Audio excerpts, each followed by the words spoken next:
ಏನಮ್ಮ ನೀನು ಬೆಳ್ಳಿಗೇನೋ ಶಾಸ್ತ್ರ ಮಾಡಿಸ್ತೀನಿ ಅಂತೆಲ್ಲ ಹೇಳಿದ್ಯಂತೆ? ಅಯ್ಯೋ ಅದಿರ್ಲಿ ಬೈರ, ಆ ಐಡಿಯಾ ನಂದೇ ಅಂತ ಅಮ್ಮ ಎಲ್ರ ಮುಂದೆ ಹೇಳಿ ನನಗೆ ಶಾಕ್ ಕೊಡೋದಾ? ನನಗೆ ತಲೆ ಬುಡ ಗೊತ್ತಿಲ್ಲದೆ ಬೆಬ್ಬ ಬೆಬ್ಬ ಅನ್ನೋ ಹಾಗಾಯ್ತು. ಹಾಗೆಲ್ಲ ಮಾಡಬೇಕು ಅನ್ನೋದು ನನ್ನ ಮನಸ್ಸಲ್ಲೇ ಇರಲಿಲ್ಲ. ಮುತ್ತುನ ಬೆಳ್ಳಿನ ರೈಲ್ ಹತ್ತಿಸ್ಬೇಕಲ್ಲ ಅಂತ ಯೋಚನೆ ಮಾಡ್ತಿರ್ಬೇಕಾದ್ರೆ ಥಟ್ ಅಂತ ಈ ಐಡಿಯಾ ಉಳಿತು. ಅದ್ ಸರಿ ಅಮ್ಮ, ಐಡಿಯಾ ನಿನಗೆ ತಾನೇ ಹೊಳ್ದಿದ್ದು, ನಿನ್ನ ಐಡಿಯಾ ಅಂತ ಹೇಳ್ಬೇಕಿತ್ತು. ನಾನು ಹೇಳಿದ್ದು ಅಂತ ಯಾಕೆ ಹೇಳ್ದೆ? ಅದಕ್ಕೂ ಕಾರಣ ಇದೆ. ನಾನು ನಿಮಗೆ ಹೇಳಿದ್ದೆ ಅಲ್ವಾ, ಬೆಳ್ಳಿ ಮೇಲೆ ನಮಗೆ ತುಂಬ ಪ್ರೀತಿ ಅಕ್ರೆ ಇದೆ ಅಂತ ತೋರಿಸ್ಕೊಳ್ಳೋಕ್ಕೆ ನಾಟಕ ಆಡಬೇಕು ಅಂತ. ನಾನೇನು ಬೆಳ್ಳಿ ಮೇಲೆ ತುಂಬ ಅಕ್ರೆ ಇದೆ ಅಂತ ತೋರಿಸ್ಕೊಳ್ಳೋಕೆ ನಾಟಕ ಆಡಬೇಕಾಗಿಲ್ಲ. ಈಗಾಗಲೇ ಮುತ್ತುಗೂ ಬೆಳ್ಳಿಗೂ ಅದು ಮನವರಿಕೆ ಆಗಿದೆ. ಇನ್ನು ಉಳಿದಿರೋದು ನೀವಿಬ್ರು. ನಿಮಗೆ ನಾಟಕ ಆಡೋಕ್ಕೂ ಬರಲ್ಲ, ಪ್ರಾಮಾಣಿಕವಾಗಿ ಇರೋದಕ್ಕೂ ಬರಲ್ಲ. ನಾನು ಬೆಳ್ಳಿಗೆ ಅಷ್ಟೊಂದು ಉಪದೇಶ ಮಾಡ್ತಿರ್ಬೇಕಾದ್ರೆ ನೀನು ಒಂದು ಮಾತು ಆಡದೆ ಕಂಬದ ಹಾಗೆ ನಿಂತಿದ್ಯಲ್ಲ. ನೀನು ಹಾಗಿದ್ರೆ ನಿನಗೆ ಅವಳ ಮೇಲೆ ಕಾಳಜಿ ಇದೆ ಅಂತ ಅವ್ರಿಗೆ ಹೇಗೆ ಗೊತ್ತಾಗುತ್ತೆ? ಅದಕ್ಕೆ ಈ ಐಡಿಯಾ ನಿಂದೆ ಅಂತ ಹೇಳಿ ನಿನಗೊಂದು ಕಿರೀಟ ಇಟ್ಟೆ.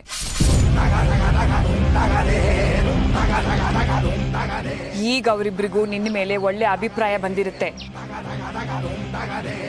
ಹೌದಲ್ವಾ? ನನ್ಗಿದು ಅರ್ಥನೇ ಆಗ್ಲಿಲ್ಲ ಅಮ್ಮ. ಐಡಿಯಾ ನಂದೇ ಅಂತ ಹೇಳಿದ್ದು ಒಳ್ಳೇದೇ ಆಯ್ತು ಬಿಡು. ಭೈರಾ, ನೀನು ಅಷ್ಟೇ. ಅವರಿಬ್ಬರ ಮೇಲೂ ಅಕ್ರೆ ಕಾಳಜಿ ಇದೆ ಅನ್ನೋ ಹಾಗೆ ನಾಳೆ ನಡ್ಕೋಬೇಕು.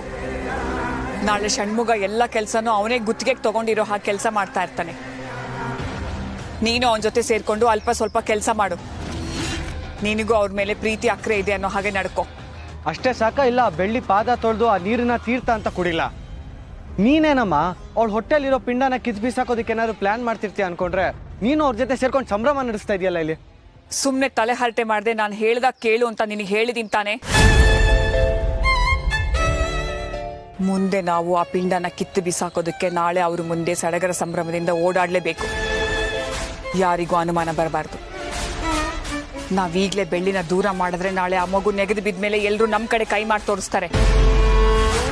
ಆ ಎಂಜಲ್ ತಿನ್ನೋ ನಾಯಿ ಷಣ್ಮುಗ ಇದಾನಲ್ಲ, ಅವನು ನಮ್ಮ ಕಡೆ ನೋಡಿ ಬೊಗಳಕ್ಕೆ ಶುರು ಮಾಡ್ತಾನೆ.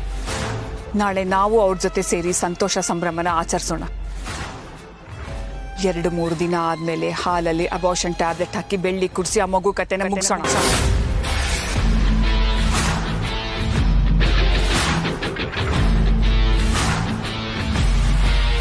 ಅಯ್ಯಯ್ಯೋ, ಹಾಲಲ್ಲಿ ಮಾತ್ರೆ ಹಾಕೋದಾ?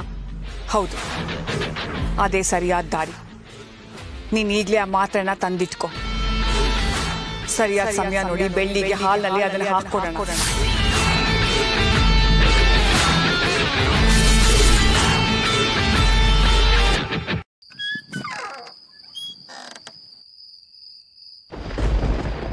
ಹೆಣ್ಮಕ್ಳು ಗರ್ಭಿಣಿ ಆಗಿರ್ಬೇಕಾದ್ರೆ ತಾಯಿನೇ ಅವ್ರಿಗೆ ಆಧಾರ. ತಾಯಿ ಸ್ಥಾನದಲ್ಲಿ ನಾನು ನಿಂತು ಕಣ್ಣಿನ ರೆಪ್ಪೆ ಆಗಿ ನಾನು ಅವಳನ್ನ ಕಾಪಾಡ್ತೀನಿ.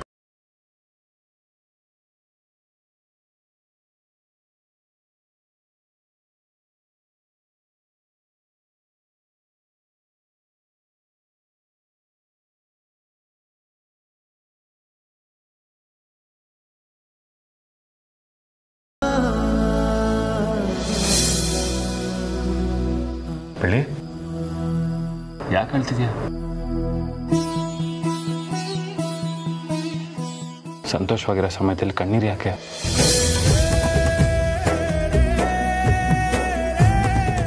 ಇದು ದುಃಖದ ಕಣ್ಣೀರಲ್ಲ ಮಾವ, ಸಂತೋಷದ ಕಣ್ಣೀರು. ಅನಾಥಲಾಗಿದ್ದ ನನಗೆ ಆ ದೇವರು ಎಷ್ಟೊಂದು ಸಂಬಂಧಗಳನ್ನ ಕೊಟ್ಟಿದ್ದಾನೆ ಅಂತ. ಬೆಳ್ಳಿ, ಈಗಾಗಲೇ ನಿನ್ನ ಜೀವನದಲ್ಲಿ ತುಂಬ ನೋವು ಸಂಕಟ ಎಲ್ಲ ಅನುಭವಿಸಿದ್ಯಾ, ತುಂಬ ಕಣ್ಣೀರು ಹಾಕಿದ್ಯಾ. ಈಗ ನಾವು ಸಂತೋಷವಾಗಿರೋ ಸಮಯ. ಸಂತೋಷಕ್ಕಾಗಲಿ ದುಃಖಕ್ಕಾಗಲಿ ನೀನು ಕಣ್ಣೀರು ಹಾಕಬಾರ್ದು. ಯಾವಾಗಲೂ ನಗ್ನಗ್ತಾ ಇರಬೇಕು, ಸರಿನಾ? ಆಯ್ತು ಮಾವ, ಇನ್ಮೇಲೆ ಈರುಳ್ಳಿನೂ ಕತ್ತರಿಸಲ್ಲ, ಸರಿನಾ? ಅಂದ್ರೇನು? ನಾನು ಈರುಳ್ಳಿ ಕತ್ತರಿಸ್ತಾ ಅಳ್ತಾ ಇರಬೇಕು? ನನ್ನ ಅವಸ್ಥೆ ನೋಡಿ ಎಲ್ಲರೂ ನಗ್ಬೇಕಾ? ಯಾರು ನಗ್ದೇ ಇದ್ರೂ ಪರವಾಗಿಲ್ಲ, ಹೊಟ್ಟೆಲಿರೋ ನಿಮ್ಮ ಮಗ ನಕ್ಕಿದ್ರೆ ಸಾಕು. ಮಗನ? ಇಲ್ಲಪ್ಪ, ನನಗಂತೂ ಮಗಳೇ ಬೇಕು, ಅದೇ ನನ್ನ ಆಸೆ. ಇಲ್ಲ ಮಾವ, ಅದೇನೋ ಹೇಳ್ತಾರಲ್ಲ, ಲೇಡೀಸ್ ಫಸ್ಟ್ ಅಂತ, ಮಗನೇ ಬೇಕು. ಸರಿ ಮೇಡಮ್, ನೀವು ಹೇಳ್ದಾಗೆ ಆಗಲಿ. ತಥಾಸ್ತು. ಸುಪುತ್ರೋ ಭವಿಷ್ಯ. ನಿನ್ನ ಇಷ್ಟದಂತೆ ಮಿನಿಮುತ್ತನ ಪಡ್ಕೊ ಅಂತ ವರ ಕೊಟ್ಟಿದ್ದೀನಿ. ಇನ್ನೊಂದು ವರ ಏನು ಬೇಕು ಅಂತ ಕೇಳು. ನೀವು ಗಂಡನಾಗ ಸಿಕ್ಕಿರೋದೇ ನನಗೆ ಸಾಕು. ಇನ್ನೊಂದು ವರ ಯಾಕೆ? ನಾನು ಇನ್ನೊಂದು ಮದುವೆ ಮಾಡ್ಕೋಬೇಕಾ? ಇದು ಆ ವರ ಅಲ್ಲಮ್ಮ, ಇದು ಬೋನಸ್ ವರ. ನಿಂಗೆ ಬೇರೆ ಏನಾದರೂ ಆಸೆ ಇದ್ರೆ ಹೇಳು, ಅದನ್ನು ಪೂರೈಸ್ತೇನೆ. ನನಗೆ ಯಾವ ವರನೂ ಬೇಡ ಅಂತ ಹೇಳ್ತಿದ್ದೀನಲ್ವಾ ಮಾವ. ಒಂದು ಆ ದೇವ್ರಿಗೆ ಕೊಟ್ಟಿದ್ದು, ಇನ್ನೊಂದು ನೀವು ಕೊಟ್ಟಿದ್ದು. ಇವೆರಡೂ ನನ್ನ ಹತ್ರ ಇದೆ, ನನಗಷ್ಟು ಸಾಕು. ಬೆಳ್ಳಿ, ಏನೇ ಬೇಡ ಅಂತ ಹೇಳಿದ್ರು ಮನ್ಸಿನ ಮೂಲೆಯಲ್ಲಿ ಏನಾದರೂ ಒಂದು ಆಸೆ ಇರುತ್ತಲ್ವಾ. ಬಸ್ರಿ ಹಿಂಗಸರು ಹಾಗೆಲ್ಲ ಆಸೆನ ಮುಚ್ಚಿಡ್ಬಾರ್ದಂತೆ. ಈಗ ಮಾವಿನಕಾಯಿ ತಿನ್ನಬೇಕು, ಕೆಮ್ಮಣ್ಣು ತಿನ್ನಬೇಕು ಅಂತ ಆಸೆ ಇರುತ್ತಲ್ಲ, ಆ ಥರ ನಿಂಗೇನಾದರೂ ಆಸೆ ಇದ್ರೆ ಹೇಳು, ಪೂರೈಸ್ತೀನಿ. ಹ್ಞೂ ಮಾವ, ನನಗೆ ಯಾವ ಆಸೆನೂ ಇರೋ ಥರ ಅನ್ನಿಸ್ತಿಲ್ಲ. ಆದರೆ ನಿಮ್ಮ ಮಗನಿಗೆ ನೀವು ಅವನ್ನ ಎತ್ಕೊಂಡು ಸುತ್ತಿಸ್ಲಿ ಅಂತ ಈಗಲೇ ಆಸೆ ಇದೆಯಂತೆ, ಒಳಗಿಂದ ಹೇಳ್ತಿದ್ದಾನೆ. ಓ ಸರಿ ಬಿಡು, ನಿನಗೆ ಆಸೆ ಇಲ್ಲ ಅಂದ್ರೆ ಏನಂತೆ. ನನ್ನ ಮಗನಿಗೆ ಆಸೆ ಇದೆಯಲ್ಲ, ನನ್ನ ಮಗನ ಆಸೆನ ಈಗಲೇ ಪೂರೈಸ್ತೀನಿ.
ಹೆದರ್ಕೊಂಬಿಟ್ಟಲೇ ಬೈರಾ.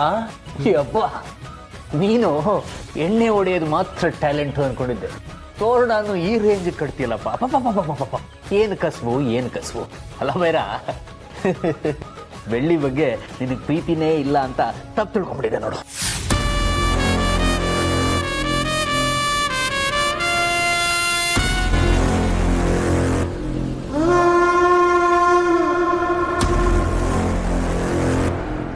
ಬೈರಾ, ಈ ಸಾಮ್ರಾಜ್ಯದ ಚಿಕ್ಕ ಒಡೆಯ, ವಾಟ್ ಥಿಂಕಿಂಗ್?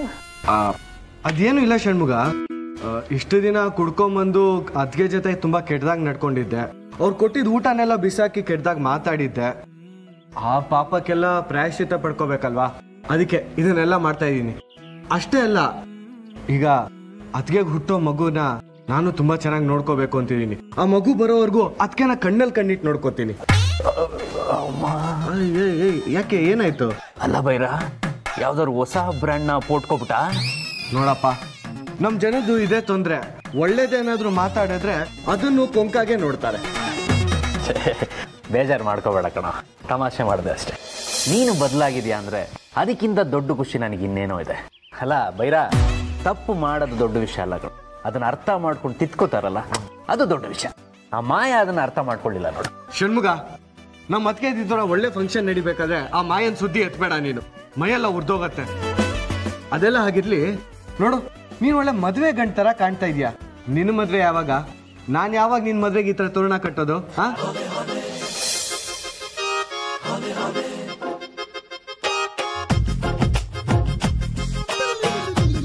ಷಣ್ಮುಗ, ಷಣ್ಮುಗ, ಏನಾಗ್ಲೇ ಡುವೇಟಾ? ಏ ಹೋಗಪ್ಪ. ಓಹೋ, ಶೈ ಶೈ ನಾಚಿಕೆ ಹುಡುಗಂಗೆ. ಒಳ್ಳೆ ಕತೆ. ಅಮ್ಮ, ರುಕ್ಮಿಣಮ್ಮ ಬಂದ್ರು. ಬನ್ನಿಮ್ಮ, ಬನ್ನಿ, ಒಳಗೋಗಿ ಒಳಗೆ. ಅಮ್ಮ, ಅಮ್ಮ, ರುಕ್ಮಿಣಮ್ಮ ಬಂದ್ರು. ಹೇಗಿದ್ದೀರಾ ಅತ್ತಿಗೆ? ನಾನು ಚೆನ್ನಾಗಿದ್ದೀನಿ ರುಕ್ಮಿಣಿ. ನಾನೇ ಫೋನ್ ಮಾಡಿ ಕರಿಬೇಕು ಅಂತಿದ್ದೆ, ನೀನೇ ಬಂದ್ಯಲ್ಲ, ಒಳ್ಳೇದಾಯ್ತು. ಚಿಕ್ಕಮ್ಮ, ಅತ್ತೆಗೆ ನಾನೇ ಫೋನ್ ಮಾಡಿ ಬರೋದಕ್ಕೆ ಹೇಳಿದೆ. ಹೌದಾ? ಹೌದು ಚಿಕ್ಕಮ್ಮ, ಮಾಯನ 14ನೇ ದಿನದ ಕಾರ್ಯದಲ್ಲೂ ಇರದೆ ಹೊರಟೋದ್ರು. ಅದಕ್ಕೆ ಈಗ ಅವ್ರು ಬಂದರೆ ನಾವು ಅವ್ರ ಆಶೀರ್ವಾದ ತೊಗೊಂಡೋಗೋ ಆಗುತ್ತೆ. ಅವ್ರ ಮನಸ್ಸು ಹಾಗಾರ ಆಗುತ್ತೆ, ಅದಕ್ಕೆ ಬರೋದಕ್ಕೆ ಹೇಳಿದೆ. ಒಳ್ಳೇದಾಯ್ತು ಮುತ್ತು.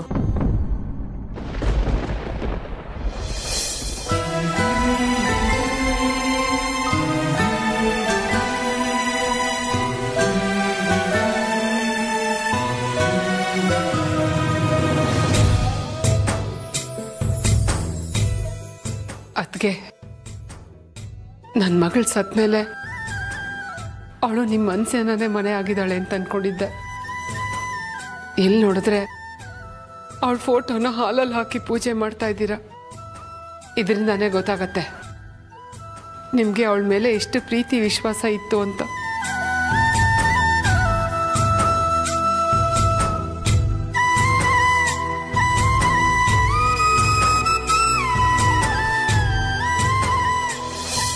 ಅಮ್ಮ ಯಾವಾಗ ಬಂದ್ರಿ? ಚೆನ್ನಾಗಿದ್ದೀರಾ? ಈಗ ತಾನೇ ಬಂದೆ, ಚೆನ್ನಾಗಿದ್ದೀನಿ. ನೀ ಹೇಗಿದ್ಯಾ ಬೆಳ್ಳಿ? ನಾನು ಚೆನ್ನಾಗಿದ್ದೀನಿ. ಮುತ್ತು ಸಿಹಿ ಸುದ್ದಿ ಹೇಳಿದ್ನಮ್ಮ, ತುಂಬ ಸಂತೋಷ ಆಯಿತು.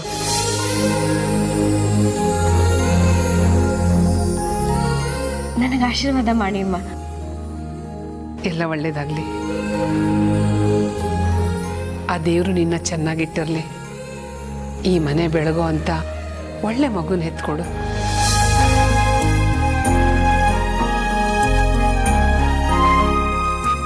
ಐಶು, ಅತ್ತೆ ಕಾಫಿ ತಗೊಂಡ. ಅತ್ತೆ, ನೀವು ಪ್ರಯಾಣ ಮಾಡಿ ಸುಸ್ತಾಗಿರ್ತೀರಾ, ಹೋಗಿ ಸ್ವಲ್ಪ ರೆಸ್ಟ್ ಮಾಡಿ.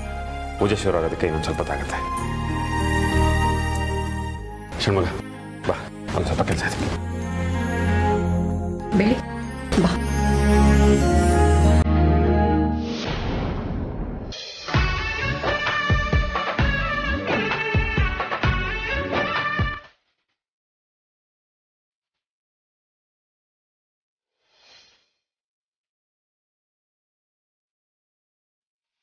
ಏನಾಯ್ತು? ಏನ್ ಹಾಕಿ ನೋಡ್ತಿದ್ಯಾ? ಹೆಣ್ಮಕ್ಳು ಪ್ರೆಗ್ನೆನ್ಸಿಯಲ್ಲಿ ತುಂಬಾ ಕಳೆ ಕಾಣ್ತಾರೆ ಅಂತ ಹೇಳೋದನ್ನ ಕೇಳಿದ್ದೆ. ನಿಮ್ಮನ್ನ ನೋಡಿದ್ಮೇಲೆ ಅದ್ ನನಗೆ ಕನ್ಫರ್ಮ್ ಆಗೋಯ್ತು. ನಿಮ್ ಬ್ಯೂಟಿ ಡಬಲ್ ಆಗೋಗಿದೆ. ಅದಕ್ಕೆ ತುಂಬಾ ಮುದ್ದು ಕಾಣ್ತಾ ಇದ್ದೀರಾ.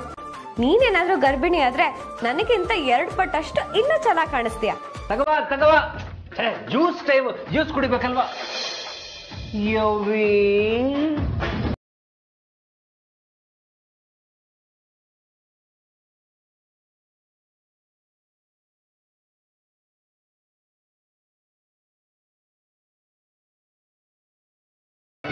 ಭಗವಾ, ದಂತದ ಗೊಂಬೆ ತರ ಕಾಣ್ತಾ ಇದೆಯಾ. ನನ್ನ ಕಣ್ಣೇ ಬಿಡೋಗ್ಬಿಡುತ್ತೆ. ಈ ವೈಭವನ, ಈ ಸಡಗರನ ನೋಡಕ ಮಾಯ ಇರ್ಬೇಕಾಗಿತ್ತು. Just miss. ಷಣ್ಮುಗಣ್ಣ, ಈಗ ಯಾಕೆ ಮಾಯಕನ್ ವಿಷಯ? ಅವ್ರಿಲ್ಲ ಅನ್ನೋದೇ ನೋವಿನ ವಿಷಯ. ಹೌದು, ಅವಳಿಲ್ಲ ಅನ್ನೋದು ಒಂಥರ ನೋವಿನ ವಿಷಯನೇ. ಅವಳು ಇರಬೇಕಾಗಿತ್ತು. ನೀನು ಗರ್ಭಿಣಿ ಆಗಿರೋದನ್ನ ವಿಷಯ ಕೇಳಿ ಅವಳು ಕರಳು ವಿಲವಿಲ ಅಂತ ಒದ್ದಾಡ್ಬೇಕಾಗಿತ್ತು. ರುಕ್ಮಿಣಿ, ಮುತ್ತು ಫೋನ್ ಮಾಡಿ ವಿಷಯ ತಿಳಿಸಿದಾಗ ನನಗೆ ತುಂಬಾನೇ ಆಶ್ಚರ್ಯ ಆಯಿತು. ಅದಕ್ಕೆ ನಂಬಕ್ಕೆ ಆಗಲಿಲ್ಲ. ಬೆಳ್ಳಿ ಇಷ್ಟು ಬೇಗ ಪ್ರೆಗ್ನೆಂಟ್ ಆಗಿದ್ದಾಳ? ಹೌದು ರುಕ್ಮಿಣಿ, ನಾನು ಮಾಯಾ ಏನಾಗಬಾರ್ದು ಅಂತ ಅನ್ಕೋತಿದ್ವು, ಅದು ಹಾಗೇ ಹೋಯ್ತು. ಮಾಯಾ ಬದುಕಿದಿದ್ರೆ ಈ ಸಂಭ್ರಮ ನಡೀತಾನೆ ಇರಲಿಲ್ಲ. ಇಷ್ಟೊತ್ತಿಗೆ ಬೆಳ್ಳಿ ಕತೆ ಮುಗ್ದು ಹೋಗಿರ್ತಿತ್ತು. ನಿನ್ನ ಮಗಳು ಮುತ್ತುನ ಮದುವೆ ಮಾಡಿಕೊಂಡು ಆರಾಮಾಗಿರ್ಬೋದಾಗಿತ್ತು. ನಾವೆಷ್ಟೇ ಮಾತಾಡ್ಕೊಂಡ್ರು ಅಷ್ಟೇ. ಅತ್ತಿಗೆ ಯಾರ್ಯಾರಿಗೆ ಏನೇನು ಲಭ್ಯ ಇರುತ್ತೋ ಅವ್ರಿಗೆ ಸಿಗೋದು.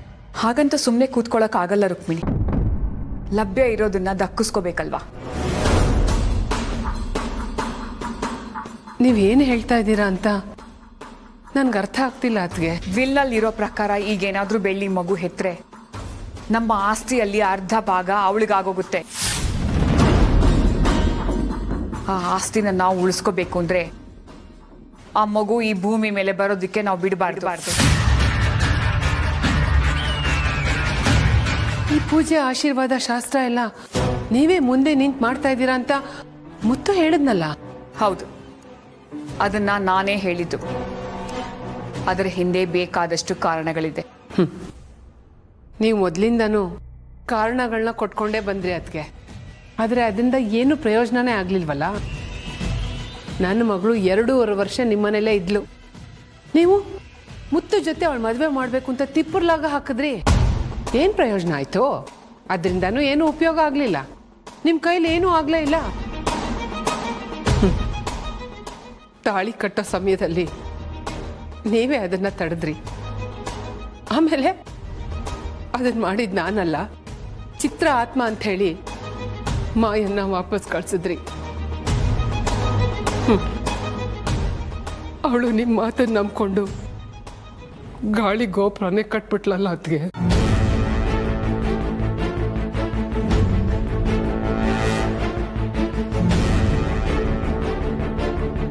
ಅದ್ರಲ್ಲೂ ಇವತ್ತಿನ ಸಡಗರ ಸಂಭ್ರಮ, ಈ ಫಂಕ್ಷನ್ ಅವಳು ನೋಡ್ಬೇಕಿತ್ತು. ನೋಡಿದ್ರೆ ಕೊತ ಕೊತ ಅಂತ ಕುದೀತಾ ಇದ್ದು. ಅದನ್ನ ನೋಡಿ ನಾನ್ ಸಂತೋಷ ಪಡ್ತಿದ್ದೆ. ಜಸ್ಟ್ ಮಿಸ್ ಆಗ್ಬಿಡ್ತು ಬೆಳ್ಳಿ. ಷಣ್ಮುಗಣ್ಣ, ಮಾಯಕ ಈಗ ನಮ್ಮ ಮಧ್ಯ ಇಲ್ಲ. ಈಗಲೂ ಯಾಕೆ ನಿಮ್ಗೆ ಅವ್ರ ಮೇಲೆ ಎಷ್ಟೊಂದು ದ್ವೇಷ?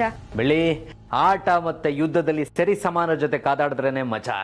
ಅವಳು ಹಾಕಿದ್ದೆಲ್ಲ ಚಾಲೆಂಜಸ್ ನಾನು ಗೆದ್ಕೊಂಡ್ಬಂದೆ. ಕೊನೆ ಆಟದಲ್ಲಿ ನಾನು ಗೆಲ್ಬೇಕಿತ್ತು, ಆಟ ಬಿಟ್ಟು ಹೋಗ್ಬಿಟ್ಲು. ಅದನ್ನ ವಿಜೃಂಭಿಸಿ ಅವಳು ಸೊಕ್ಕು ಮುರಿದು ಮಣ್ಣು ಮುಗಿಸೋ ಅಷ್ಟರಲ್ಲಿ ಅವಳು ಮಣ್ಣು ಸೇರ್ಕೊಂಡ್ಬಿಟ್ಟು.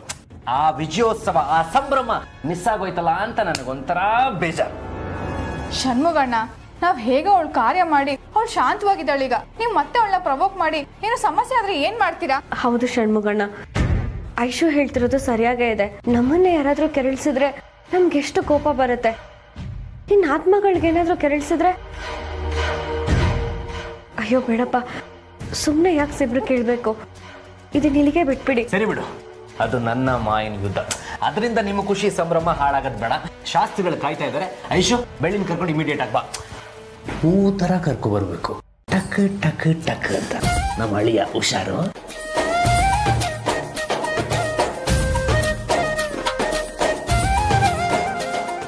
ಮುಂದೆ ನೀವೇನಾದ್ರೂ ಮಾಡ್ತೀರಾ? ಈ ಆಸ್ತಿ ನಿಮಗೆ ಸಿಗತ್ತೆ ಅನ್ನೋ ಭರವಸೆ ನನ್ಗಿಲ್ಲ ಅತ್ಗೆ. ಇಷ್ಟೊಂದು ಹತಾಶಲ ಆಗ್ಬೇಡ ರುಕ್ಮಿಣಿ. ಈ ಆಸ್ತಿ ನಮಗೆ ದಕ್ಕತ್ತೆ. ಈಗಲೂ ನಾವು ಈ ಆಸ್ತಿನ ದಕ್ಕಿಸ್ಕೊಳ್ದೆ ಹೋದ್ರೆ ಮಾಯನ್ ಸಾವಿಗೂ ಅವಳು ಮಾಡಿರೋ ತ್ಯಾಗಕ್ಕೂ ಅರ್ಥ ಇಲ್ಲದೆ ಇರೋ ಹಾಗಾಗತ್ತೆ. ಆದ್ರೆ ಈಗ ನನ್ನ ಮಗಳೇ ಇಲ್ಲ. ಇದರಿಂದ ನನ್ಗೇನ್ ಪ್ರಯೋಜನ ಹೇಳಿ? ಮಾಯ ಇಲ್ಲದೆ ಇದ್ರೆ ಏನಂತೆ? ನಾನು ಜನನ ಬಳಸ್ಕೊಂಡು ಬಿಸಾಡೋದಿಲ್ಲ. ಮಾಯನ್ ಬಲಿದಾನಕ್ಕೆ ಪ್ರತಿಫಲ ಇದ್ದೇ ಇದೆ. ಈ ಆಸ್ತಿಯಲ್ಲಿ ಅವಳಿಗೂ ಭಾಗ ಇದೆ. ಅದನ್ನ ಪರಿಹಾರವಾಗಿ ನಾನು ನಿನಗೆ ಕೊಡ್ತೀನಿ.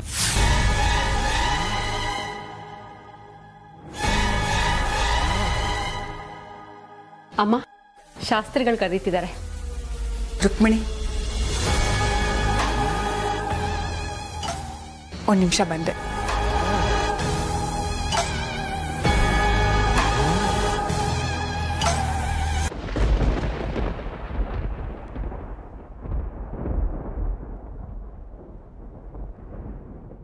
ಅಮ್ಮ,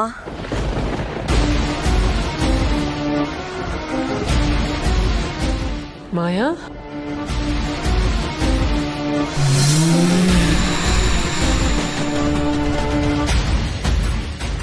ಮಾಯಾ, ಮಾಯಾ, ನನ್ನ ಮಗಳು ಕರೆದಂಗಾಯ್ತು. ಎಲ್ಲಿದ್ಯಾ ಮಾಯಾ ನೀನು? ಮಾಯಾ, ಮಾಯಾ, ಮಾಯಾ,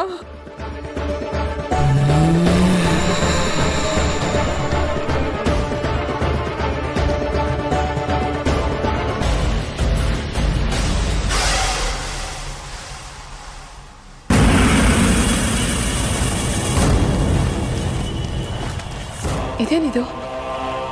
ಅಲ್ಲಿ ನೋಡಿದ್ರೆ ಎಲ್ಲರೂ ಶುಭ ಕಾರ್ಯ ಮಾಡ್ತಾ ಇದ್ದಾರೆ. ಇವಳ ಫೋಟೋ ಇಂದ ಹಾರ ಬಿದ್ದಿದೆ. ಏನೋ ಅಪಶಕನ ಅನ್ಸತ್ತೆ. ಯಾವುದಕ್ಕೂ ಅವಳ ಸಮಾಧಿ ಹತ್ರ ಹೋಗಿ ಬರ್ತೀನಿ.